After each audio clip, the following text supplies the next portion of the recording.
Traders, we're looking at the pound Aussie weekly time frame. We can see this is currently bullish. Down to the daily, I'm anticipating this level being targeted.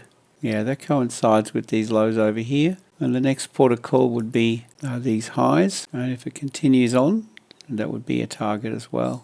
I'm looking for a buy, pound Aussie. This price swing, don't underestimate how far this can pull back. It's Thursday heading into Friday, so I'm going to pull it from this low. I'd be inclined to set up a buy limit down in around here, 61.8 fib zone with a stop under here, buy zone, something like that.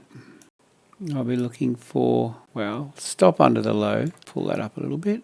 1R brings you here, 2R brings you here, slightly above. So 1.5R would, well, 1.6, something like that, would bring you to this level here, potential target. And then the next target would be this one, just under 3R.